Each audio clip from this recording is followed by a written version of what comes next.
Selamat pagi Bapak Ibu dan kasih Tuhan. Shalom, damai sejahtera dalam nama Tuhan Yesus menyertai Bapak Ibu dan saudaraku semuanya di pagi hari ini.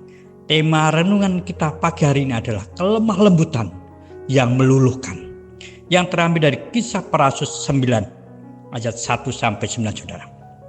Bapak Ibu dan kasih Tuhan, seseorang yang telah terindoktrinasi biasanya memiliki sifat yang berani, keras, dan tidak toleransi, kejam, bahkan berani mati, saudara. Saulus salah satu pemeluk Yudaisme yang begitu fanatik dan radikal ini telah menyebabkan kegelisahan, kekhawatiran, ketakutan, bahkan kekacauan bagi para pengikut Kristus. Setelah berhasil membunuh anak muda yang terkenal baiknya, berkarisma dan berhikmat yang bernama Stefanus, Saulus semakin brutal, semakin frontal, dan semakin kejam terhadap orang-orang Kristen. Dengan bekal surat kuasa dari imam besar, dengan pongahnya ia pergi ke Damsyik untuk menganiaya dan menangkap para pengikut Kristus. Situasi yang kritis bagi kekristenan. Mungkinkah kekristenan hilang? Mungkinkah kekristenan habis?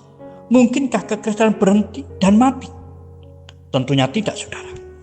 Bagi Yesus tidak ada yang susah, tidak ada yang terlalu besar, dan tidak ada yang terlalu berat untuk dihadapi. Yesus diam untuk sementara waktu, saudara. Dia sabar sampai waktunya tiba. Seperti menunggu bisul hingga matang betul. Memang sakit rasanya. Tetapi ketika bisul itu sudah matang betul, maka sekali tekan bisul itu pecah. Semua kotoran-kotoran keluar, hilang rasa sakit dan sembuh, saudara. Nah, Bapak Ibu dan kasih Tuhan, ketika Saulus sampai pada puncak kebenciannya terhadap kekristenan, kekerasannya, kekejamannya terhadap orang-orang Kristen, Yesus keluar.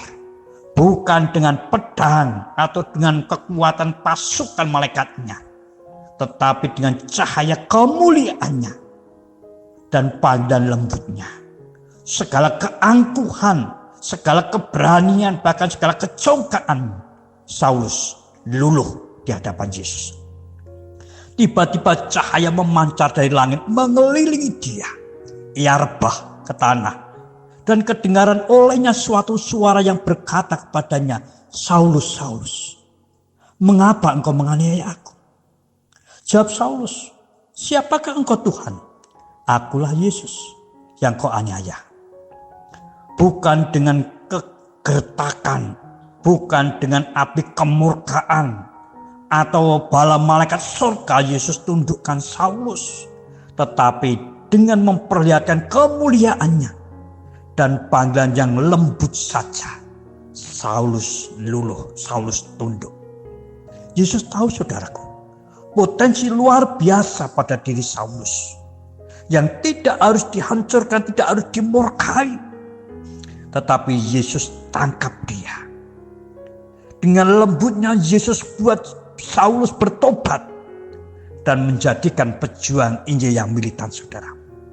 Nah, Bapak Ibu dan kasih Tuhan, belajar dari cara Tuhan Yesus menyelesaikan persoalan yang begitu besar, yang begitu rumit, yang mencapai masa kritisnya. Bukan dengan kekuatan fisiknya, bukan dengan emosinya, bukan kemarahannya, dan juga bukan kekuasaannya. Tetapi ia menunjukkan jati diri keagungannya, kemuliaannya, dan kelemah lembutannya. Dia kalahkan semua keangkuhan Saulus.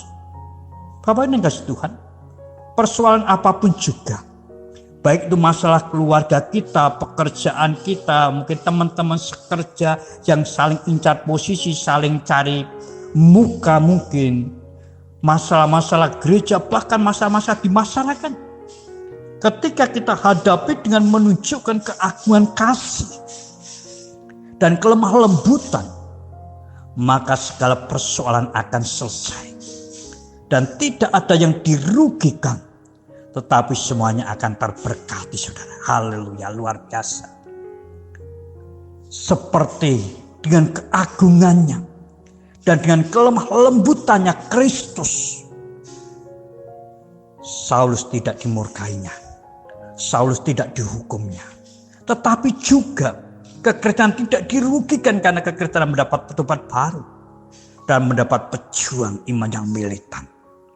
Oleh karena itu Bapak Ibu dan kasih Tuhan, dalam menyelesaikan segala persoalan, jangan kita dibawa oleh perasaan emosi, marah, murka, mengandalkan kekuatan fisik, mengandalkan kekuasaan kita.